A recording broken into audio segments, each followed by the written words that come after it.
True stories bye रोशेफरी में आपका स्वागत है। हम हर हफ्ते इस चैनल पर सच्ची कहानियाँ और सच्चे एक्सपीरियंसेस लाते रहते हैं। इन कहानियों को देखने जानने के लिए चैनल को सब्सक्राइब करें और बेल आइकन ज़रूर दबाएं ताकि आपको इनकी नोटिफिकेशंस मिलती रहे। आइए आज की कहानी जानें।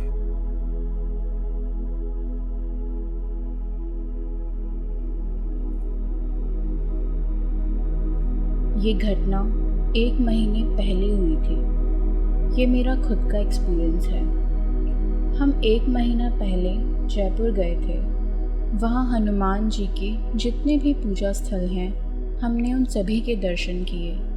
हम मेहंदीपुर बालाजी भी गए। मैं जब बालाजी मंदिर गई थी, वहाँ मैंने देखा एक बूढ़ी औरत खुद अपना सर दीवार में बार बार मार रही थी। इन चीज़ों को सुनने में और देखने में बहुत फ़र्क होता है।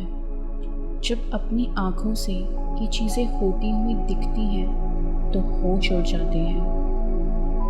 फिर आगे बढ़े तो देखा दीवारों पे बहुत सारे हाथ छपे हुए थे। कि किसने किया होगा? उन परेशान आत्माओं ने जो लोगों के शरीर में घुसी थी, या वहाँ के पंडितों ने? कुछ नहीं पता।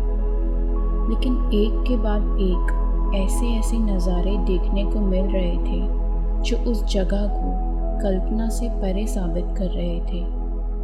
यकीन नहीं हो रहा था कि ये सब सच में होता है। लोगों की बॉडी लैंग्वेज देखकर बहुत डर भी लग रहा था। फिर वापस लौटने के रास्ते में प्रेतराज महाराज के दर्शन किए। जय बालाजी महाराज। वहाँ बाकायदा पंडित जी पूछ रहे थे कि किसी को कोई प्रेत का साया है, क्या कोई दिक्कत है तो बताओ। एक फैमिली के 7-8 लोग वहाँ बैठे भी हुए थे। वो सब कुछ पूछ रहे थे। ये सब देख के मेरा दिमाग खराब हो रहा था। मैं महसूस कर रही थी कि सच में लोग यहाँ इस वजह से आते हैं। कि सब होता है। मेरे अपने ही अलग सवाल जवाब चल रहे थे।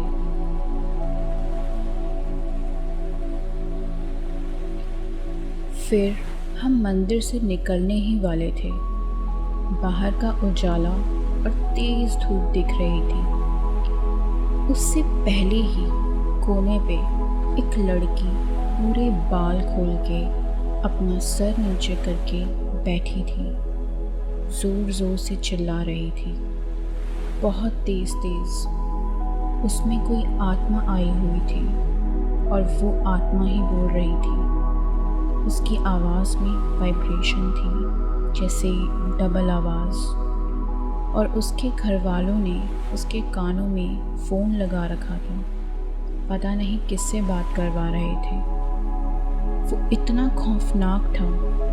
उसके खुले उल्टे सर किए बाल, तेज़ चिल्लाना। वो चिल्ला के बार बार कुछ बोल रही थी। वो मुझे याद नहीं, ना याद करना चाहती हूँ। मैं अपने दोनों कानों को हाथों से बंद कर लेती थी। उसका चिल्लाना मेरे कानों में गूंज रहा था।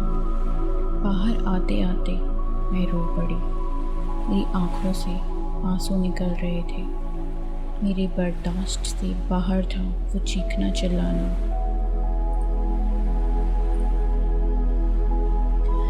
ये घटना जयपुर से लौटते वक्त की है। गुरुग्राम आने में 1 ही घंटा बचा था।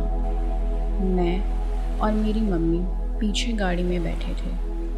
मेरे हस्बैंड ड्राइव कर रहे थे। वैसे तो सारी जर्नी अच्छी रही। बारिश हो रही थी, मौसम अच्छा था। हम एक जगह खाने पीने भी रुके। बहुत अच्छी जगह थी। फिर शाम के 7 बज गए। मेरा एक नियम है कि ठीक 7 से 8 के बीच मैं पाठ करती हूँ। एक फिक्स जगह बैठ के, एक ही स्थान, एक ही समय। ट्रैवल कर रही थी इसलिए स्थान तो एक नहीं था, पर मेरे पाठ का समय हो गया था। मैंने अपने बैग से हनुमान चालीसा निकाली और सारे पाठ किए। पाठ खत्म हुए 5 मिनट ही हुए थे। रेड लाइट भी नहीं थी। सभी गाड़ियाँ अपनी स्पीड से चल रही थी। गाड़ी के पीछे जिस जगह मैं बैठी थी वहाँ से मैंने देखा कि हमारे ठीक आगे एक कार में से किसी ने एक लाश फेंकी।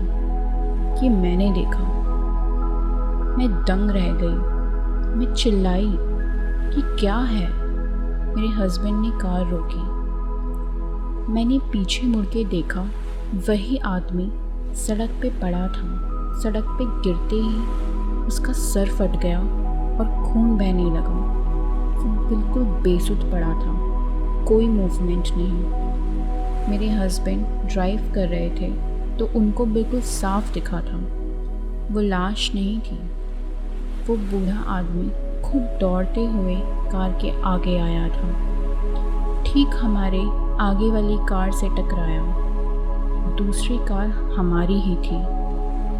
5 मिनट के लिए हम दंग रह गए कि ये कार हमारी भी हो सकती थी। अगर वो हमारी कार से टकराता तो हम तो धर्म संकट में फंस जाते। पर जिसने उसे मारा था वो भाग गया था। बाद में वहाँ कुछ 2-4 लोग उसे देख रहे थे। गाड़ियाँ काफ़ी चल रही थी, इसलिए रुकना मुश्किल था। जितनी तेज़ी से उसकी टक्कर हुई थी, उस बेचारे बंदे का बचना बहुत मुश्किल था। वो ठीक सामने आके गिरा था हमारी गाड़ी के। मेरे हस्बैंड ने उसी वक्त गाड़ी साइड में कर दी ताकि वो बंदा हमारी गाड़ी के नीचे ही ना आ जाए। हाईवे था, इसलिए हम सबकी गाड़ी काफ़ी तेज़ थी। हम बीच रोड में गाड़ी खड़ी कर उस बेचारे को देख रहे थे। हमारी गाड़ी के ठीक पीछे दूसरी गाड़ियों की लाइन लग गई थी। रोड पे पब्लिक ने देखा था कि वो हम नहीं थे। मेरे हस्बैंड ने सोचा कि गाड़ी आगे बढ़ा देना ही चाहिए, इससे पहले कि बात और बिगड़े। ये घटना अब सारी ज़िंदगी मेरे दिमाग में रहेगी। मैं इसे एक चमत्कार ही मानती हूँ, क्योंकि वो गाड़ी हमारी भी हो सकती थी। वो बंदा हमारी ठीक सामने वाली गाड़ी से टकराया था। ये एक एक्सीडेंट था या एक सुसाइड, ये कहना मुश्किल है। हनुमान जी के आशीर्वाद से हम उस वक्त बच गए। मन में बहुत सारे ख्याल आ रहे थे कि पब्लिक मेरे हस्बैंड को पकड़ सकती थी, ये सोच के कि उन्होंने उड़ाया है। उस वक्त हमें जो ठीक लगा हमने वही किया। बस समझ लो कि जितने दर्शन किए और नियम से पाठ किया, उसका फल था जो हम बच गए।